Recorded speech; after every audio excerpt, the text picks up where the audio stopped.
In this video I get to test a $6,000 lens from Leica. Is it any good? Let's find out. Hi guys, Matt here from MrLeica.com.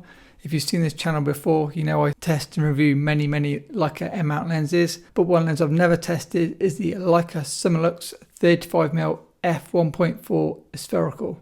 As you probably know, I love the 50mm Leica Summilux, and I think that's one of the best 50mm lenses, especially for my portraits, but I've never tried the 35mm version.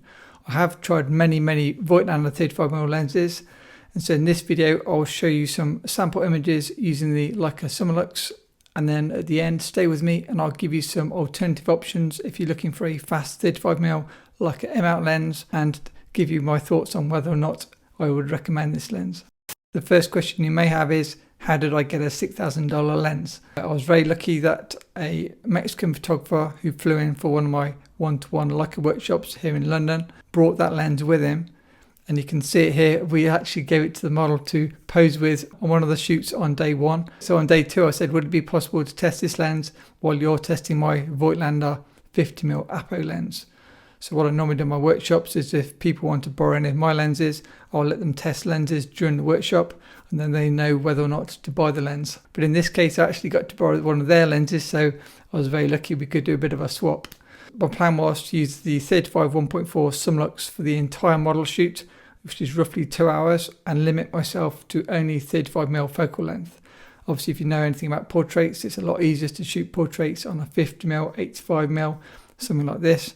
Although, as you also may know, if you follow this channel, I do shoot 28mm Leica Q and things like that as well. So I wasn't too worried, but equally I was very aware that I could have probably taken better photos with a different lens for this particular shoot. Here's the lens mounted on my Leica SL camera, and I shot all photos that you're about to see wide open at f1.4. First impressions, you will get some vignetting from this lens, as you can see here. But of course, as with any lens, as you stop down, this will disappear. Lens sharpness, shots wide open, seem good, and again that will improve as you stop the lens down. And the micro contrast gave a nice 3D pop, although in most of my photos I don't think I really do the lens justice. I have seen better examples edited online on websites like Flickr. In terms of ergonomics, I love the focus tab because that's absent from some of the other 35mm lenses that I use, and we'll talk about that in a second. And overall it is a nice size to go on either like an M mount camera, or in this case the SL camera, just because I was shooting with my SL on that day rather than on a M body. In terms of colours, you can see here the unedited file first to give you an idea of how the files look straight out of camera, and then here's the same photo with one of my Leica presets applied. Here's another example, unedited photo first, and now with preset applied.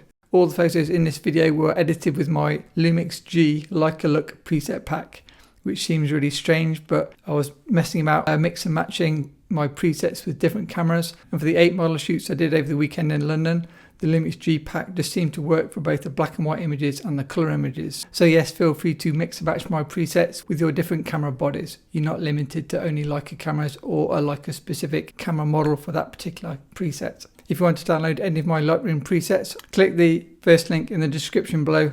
And so what is my verdict? I know this is a very quick and dirty non-scientific lens test, but my first impressions compared to the many other 35mm Leica M mount lenses I've tested, is it worth $6,000? To me, no, but perhaps you, yes. The reason I say that is because there are some amazing lenses which can give you a similar look for a lot less money. So in terms of fast 35mm lenses for Leica M mount, the obvious choices would be the Leica Summilux 35 1.4 as we're reviewing here. You could get the Zeiss Distagon 35 1.4 ZM lens, or you could get the 35 1.4 Nocturne. But actually I don't include the 35 1.4 Nocturne because there's something much better, and that's the 35 1.2 Nocturne version 3. That's far superior in almost every way to the 1.4. Now I don't have all three lenses with me, so I can't give you side-by-side image testing, but what I can do is give you kind of the basics on paper.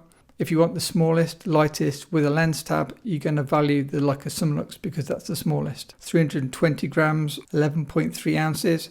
You've then got the Nocturne, 332 grams, so very little difference. And then you've got the Zeiss Distagon, 381 grams, which is the biggest of the three. All three lenses are rangefinder coupled, but if you shoot mirrorless, the advantage of the Nocturne is it focuses to 0.5 meters, where the Summilux and the Distagon only focus to 0.7 meters. That means you can get even greater shallow depth field on the Nocturne than you can the Summilux or the Distagon. And then the big question, what about price? Most expensive, obviously, is the Leica Summilux, $6,000, which equates to £4,400. You could pay 6 times less if you're buying in dollars and get the Nocturne for only $950. So that's like, the Leica is probably 5% better in terms of Leica-ness, and it'll hold its value better. But other than that, I'd recommend anybody to get the Nocturne. And then full disclaimer, I've never actually used the Distagon, so I'll probably have to try and get that in the future to test that. But people say it is very sharp, so it's going to be up there in terms of sharpness with both the Nocturne and the Summilux. That's if you want fast lenses. What if you're happy with a 35 f2 lens? That opens up a whole bag of options. So if you want the smallest, probably best value 35 f2, I'd look at the Voigtlander Ultron 35 f2, the one I've got. Amazing lens, very popular video. I'll link my Leica M playlist at the end, so check that and you'll see the 1.2 and the f2. If you want something sharper than the Ultron, you could get the Voigtlander 35 f2 Apo, which is even sharper, but slightly bigger, probably similar size to the 1.2. If you want something small and very sharp, you could get the 35 f2 Apo from Leica. So those are your two Apo options. I seem to have found a lens in front of me. We seem to have a third option. This is the brand new TT Artisan 35 f2 Apo spherical lens. It is a bit big, it is a bit heavy, but it's got a beautiful lens hood. And subscribe and I'll review it in a future video.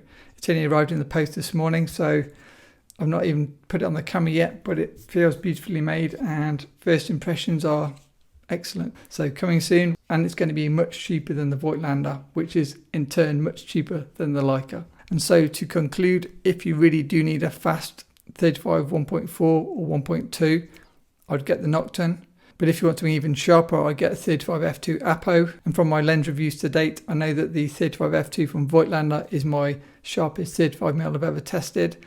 But I've not yet tested the Leica version, and I've not yet tested the new TT Artisan version. Subscribe below to see the future video of the TT Artisan lens. And if you're interested in model photography and trying to improve your portraiture and perhaps lighting skills, definitely check out my Patreon. I'll put a link below. This is my remote teaching platform for those that can't attend my one-to-one workshops as seen in this video. And with that, a big thanks to George for letting me test his lens. As always, a huge thanks to my patrons. And if you want to watch more 35mm lens reviews, click this playlist here.